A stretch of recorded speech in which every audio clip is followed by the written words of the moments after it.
Hey, I'm here with some of our real women from Grand Parkway, and I wanted you to hear a little bit of their story. So why don't you introduce yourself? Hello, I'm Nicole Bieber. I'm married to Aaron. We have 2 children, Andrew and Annabelle.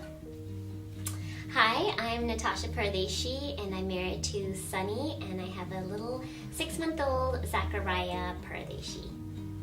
And I'm Sally Collier, and I am married to Wade and have 2 very full of life children, 9 and 6, and their names are Sophie and Jack.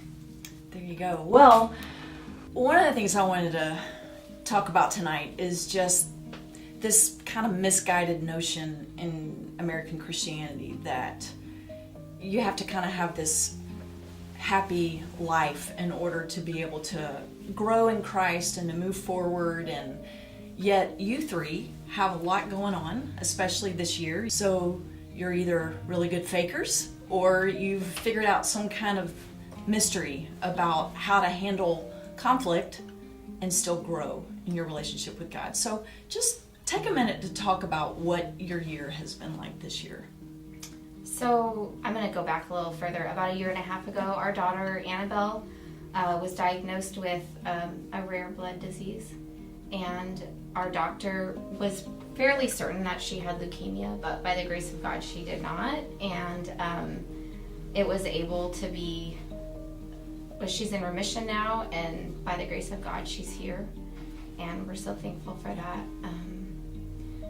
Also during that time, I've been pregnant several times, and I don't have any more babies, so that has been interesting. Yeah. And a little bit lonely.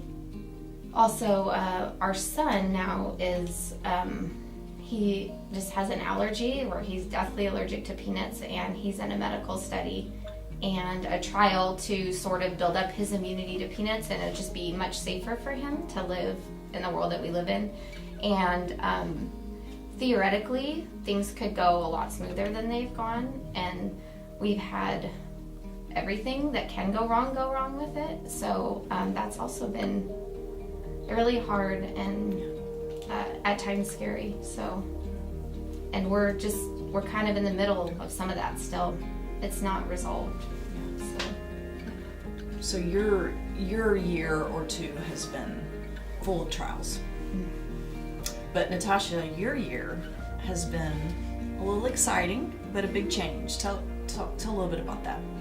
Yeah, well, I have a 6-month-old now, and it's been really exciting to just have this new life, new wonders. I just see that he's just excited about these random things, just holding his foot up, and it's so wonderful to see the life in his eyes, and I had never really known how to handle kids or babies, and so this was just a big change for me. And I will say though, it was pretty tough to decide how to move forward in terms of continuing to serve in the ministry that I do. Well, tell us about that ministry. Yeah. Sure. So I serve in a ministry called The Landing, and we work with survivors of human trafficking and those who have been commercially sexually exploited. We have a drop-in center in Southwest Houston, and Houston is a major hub for trafficking. And so we started this ministry 2.5 years ago. And so it's just grown really fast. And then when I went on maternity leave, I honestly thought I would be going back in 6 weeks, and thought, just bounce back. But I had a really, really tough delivery and healing process, and at the same time just wanting to bond with Zach. So I didn't know if, I kind of didn't want to go back. Like I was kind of like, I'm good with this bonding part, and I just kind of like being separate. And I've always been a type A personality.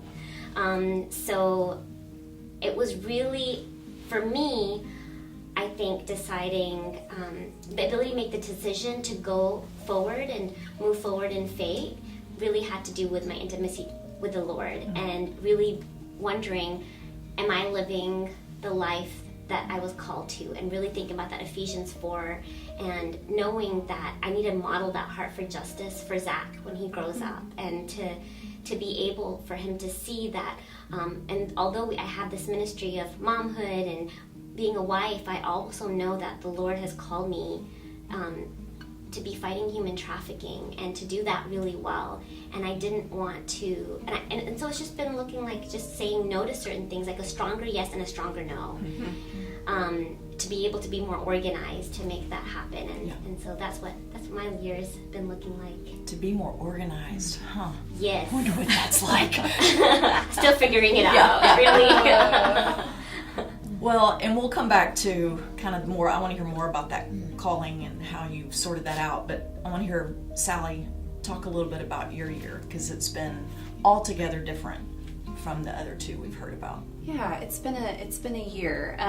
About a little over 2 years ago, my dad was diagnosed with Parkinson's disease, and then 9 months later was additionally diagnosed with what's called Lewy body dementia, which I found out the two of those go hand in hand a lot of times. And I did what you should never do, and I Googled all the things and trying to figure out what his journey would be like with these two things, and found out that it's very unique for every person. But in my dad's case, unfortunately, both diseases have been very, very progressive. So he's gone from, other than showing signs of those two things, pretty fully functional, to now 2 years later not able to do anything for himself other than put a fork to his mouth. So he has to walk assisted with a walker, and he can still speak, but he's very hard to understand. And so it's just been a year of, to be perfectly honest, I've been very sad this year. And just grieving the loss of my dad, because he's still here with us physically, but there's a little bit less and less of him every time that I see him. That's how quickly it's moved. So yeah, it's been a year of figuring that out, of figuring out how to maneuver through that sadness and through that grieving process. He's a very smart, very active, very creative, brilliant man. And so it's just been hard to see him not that way anymore. To slip away. Yeah. So in the midst of that, you're still wife, mom, realtor, 9th grade small group leader out there at the warehouse. Yeah. For anyone listening tonight we all have something, ours are all different. My mom just died, so I'm walking through my own grief and sadness. So we all have something. How are you able what's the mystery of continuing on and not letting that hold you back from growing or from being involved? Talk a little bit about how you've been able to manage that. Yeah, I have been, this whole past year, I've been thinking about a sermon that Neil did actually a while back called How to Be Sad to the Glory of God. But just wrestling with what that looks like for me, because I have two tendencies. I can either go, well, so-and-so has it so much worse, or this could be so much worse, so I'm going to suck it up and pull it together and I'll be fine. Right. And I need to give myself permission to feel what I'm feeling, and that's okay. But the flip side of that is that I can also tend to withdraw and isolate and just be in my little hole with my feelings. And so what I have learned and what I felt like I've been called to do this past year is to really engage. And that's been in a few things. Being a part of a community group and then just having friends and community here at this church has been huge, because I've had a place where I can give voice to that part of my story. And I know that people are praying for me, but at the same time, realizing in a group like that, you hear everybody else's stories, and you know that everybody has something that they're heavy with. And then the other thing that has been good for me to engage is to serve. And so I've been serving with the 9th grade girls for a few months now. It's been a long time since I've worked with students, but I love teenagers, and so I've been really excited to get back into that, and to the truths that I am telling them, I am reminding myself of in the midst of what's been a really tough season for me. Yeah. So yeah, if I could pick one word, it would just be engage. For me, it's been to engage. Yeah. So, yeah. What about one of you? What's been, it doesn't, nothing that we do makes it easier, but what's made it possible for you to walk through it? So I think for me, it's being willing. That's kind of what God said to me. Like, we have, this amazing people that come in our church who don't know the Lord, and I don't feel necessarily equipped to share the gospel with them perfectly or meet their needs the way that I would like to. But God just said to me, "Are you willing?"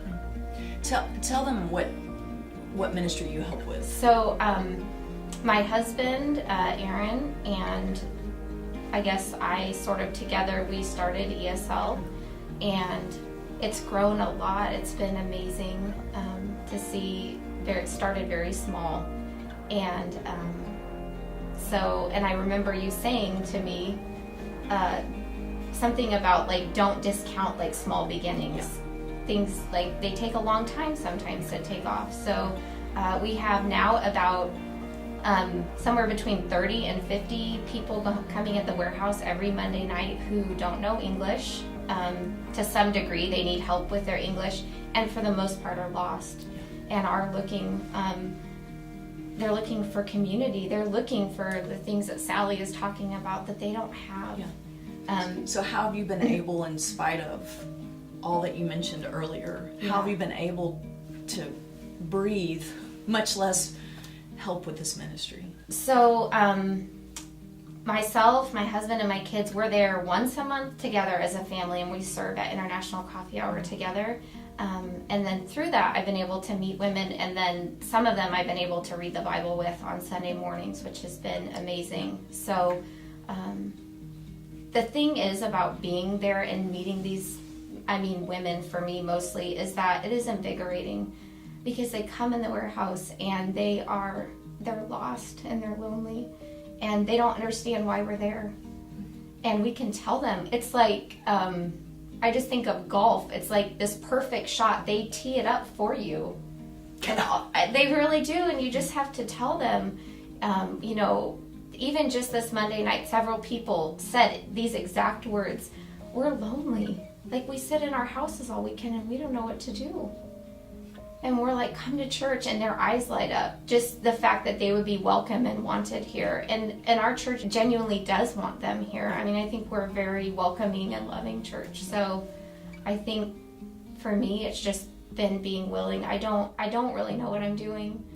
That's the secret. Yeah, I don't have a it's theology degree. I'm just willing. Yeah, just showing up. Yeah. Mm-hmm. So y'all need more teachers and more helpers. We need more teachers for sure.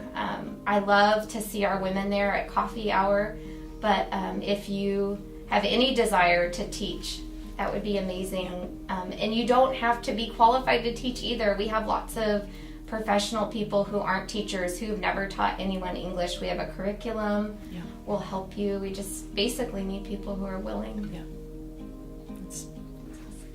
So Natasha, what about you? You mentioned earlier about calling. That's part of what made it possible for you to kind of re-engage. Talk a little bit more about what this year has been like for you in terms of coming out of this big, huge transition back into a ministry. Yeah, I feel like for me it was eye-opening to see just the challenges that so many other women have gone through that I didn't really understand. I didn't understand what it meant to be a mom and to work, and I got to bond with others who were in the same place as me, and I constantly had to go back to 12 years ago when the Lord called me to this ministry to fight for those who don't have a voice and for those who don't have the freedom. And so I had tons of just crying moments. Feeding was really hard. And not so natural. Not so natural, and I might not go into all of the details except for pumping is really hard in the car. And just, all of the different things that come along with being able to be committed to your family and to the ministry, and to know that they're not conflicting. Yeah. Like, I believe you can do both, and that's something that God has really spoken into my life, is that you can do both well, but you have to give them to the Lord. And that's, it's okay to mess up and to give yourself grace that you can't do everything right, and that, like, you know, clean laundry or dirty laundry is there for like a week. That's trying it. to- That's nothing. Yeah. Yeah, I'll get there. Oh, that's great. So a lot of that for me was just being reminded of even Micah 6:8, that this is what the Lord required of you, to act justly and love mercy and walk humbly with Him. Amen. Just a constant reminder. Yeah. Well, we could go on, and I would love for all of y'all to hear more of their story, but I mainly wanted you to hear what it was like for these women to walk through the challenges they've had this year, and to figure out how to move forward in intimacy with Christ, and to know that this is the very reason why He came, to give us the hope and the freedom to get through these kind of situations.